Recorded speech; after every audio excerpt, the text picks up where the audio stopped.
মাইলস্টোনে হতাহত শিক্ষার্থীদের প্রতি সমবেদনা জানিয়ে ঠিক এই মুহূর্তে আমরা দেখতে পাচ্ছি যে বাংলাদেশ মহিলা পরিষদের পক্ষ থেকে একটি শোক র্যালি নিয়ে এই যে জাতীয় বার্ন ইনস্টিটিউট রয়েছে সেটি সম্মুখভাগ থেকে এই মহিলা পরিষদের যে শোক র্যালিটি সেই শোক র্যালিটি ঠিক এই মুহূর্তে ঢাকা মেডিকেল কলেজের দিকে কিন্তু অগ্রসর হচ্ছে এবং সেখানে আমরা দেখতে পাচ্ছি যে এই পরিষদে যারা রয়েছেন তারা কিন্তু এই ব্যানারটি নিয়ে তারা এই ঢাকা মেডিকেল এবং জাতীয় বার্ন ইনস্টিটিউট সংলগ্ন যে রাস্তাটি রয়েছে সেটি কিন্তু তারা এই মুহূর্তে প্রদক্ষিণ করছেন। দর্শক, কালের কণ্ঠ লাইভে ঠিক এই মুহূর্তে আপনারা যুক্ত রয়েছেন জাতীয় বার্ন ইনস্টিটিউটের একদম সম্মুখ ভাগ থেকে এবং সেখান থেকে আমরা দেখতে পাচ্ছি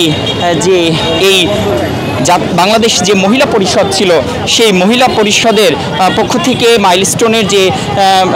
শিক্ষার্থী সহ যারা হতাহত হয়েছেন তাদের প্রতি সমবেদনা জানিয়ে একটি শোক র্যালি নিয়ে তারা জাতীয় প্রেস ক্লাবের সামনে থেকে এই শোক র্যালিটি শুরু হয়েছিল এবং পরবর্তীতে সেই শোক র্যালিটি আমরা দেখেছি যে শিক্ষা ভবন সংলগ্ন যে মহাসড়ক ছিল সেটি প্রদক্ষিণ করে বঙ্গবাজার হয়ে এই জাতীয় বার্ন ও প্লাস্টিক সার্জারি ইউনিটের সামনে দিয়ে ঠিক এই মুহূর্তে কিন্তু তারা এগিয়ে যাচ্ছে এবং এই মুহূর্তে ঢাকা বিশ্ববিদ্যালয় এলাকায় তারা কিন্তু প্রবেশ করছেন এবং এখানে আমরা দেখতে পাচ্ছি যে তারা কিছুক্ষণের জন্য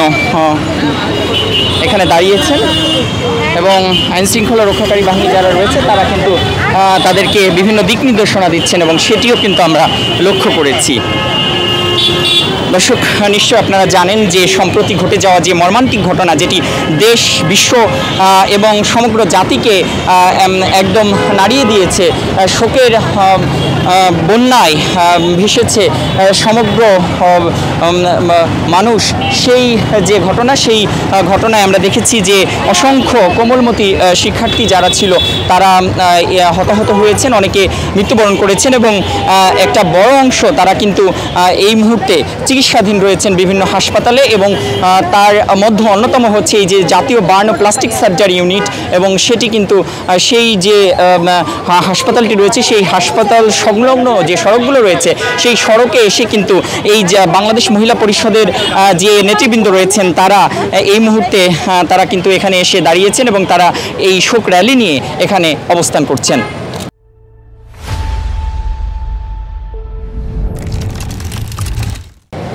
দর্শক, আপনারা নিশ্চয় জানেন যে বাংলাদেশ বিমান বাহিনীর একটি যে যুদ্ধ বিমান, প্রশিক্ষণরত যুদ্ধ বিমান, সেই যুদ্ধ বিমানটি কিন্তু এই কয়েকদিন আগে এখানে যে ঢাকার বুকে যে অন্যতম পরিচিত যে একটি স্কুল মাইলস্টোন স্কুল সেখানে কিন্তু আছড়ে পড়ে এবং পরবর্তীতে সেখানে কিন্তু অসংখ্য কোমলমতি শিক্ষার্থীরা হতাহত হয় এবং তার পরবর্তী সময় আমরা দেখতে পাই যে এটি সারা গোটা বিশ্ব থেকে শুরু করে সমগ্র জাতিকে কিন্তু নাড়িয়ে দেয় এবং শোকাহত হয়ে পড়ে সমগ্র মহলে কিন্তু একটা শোকের ছায়া নেমে আসে এবং তারই ধারাবাহিকতায় আমরা দেখতে পেয়েছি যে বিভিন্ন সাংস্কৃতিক, রাজনৈতিক এবং বিভিন্ন সংগঠনের পক্ষ থেকে কিন্তু বিভিন্নভাবে এই শোক প্রকাশ করা হয়েছে এবং তারই ধারাবাহিকতায় আজও আমরা দেখতে পাচ্ছি যে বাংলাদেশ মহিলা পরিষদের পক্ষ থেকেও এমন একটি ঘটনা ঘটেছে। বিদ্যালয়ে যাওয়ার সময় আপনাদের সেই জায়গাগুলোকে আপনাদের জেনে নিতে হবে। ধন্যবাদ সবাইকে। আজকে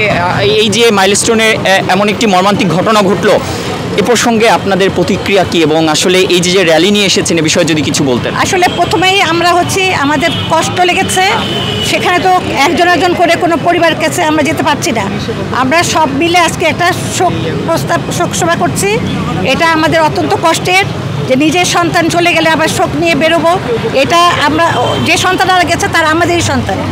আর এর ব্যাপারে এখন আমি আর কিছু বলতে পারবো না, পরিস্থিতিই বলবে বা সময় বলবে যে আমরা অনেকে ডেড বডি পাচ্ছে না, সেই ডেড বডি পাওয়ার পরে তারা বাবা মা যেটা করবেন আমরা তাদের সাথেই থাকবো। এই যে যারা হতাহত হয়েছেন তাদের চিকিৎসা প্রসঙ্গে আমরা দেখেছি যে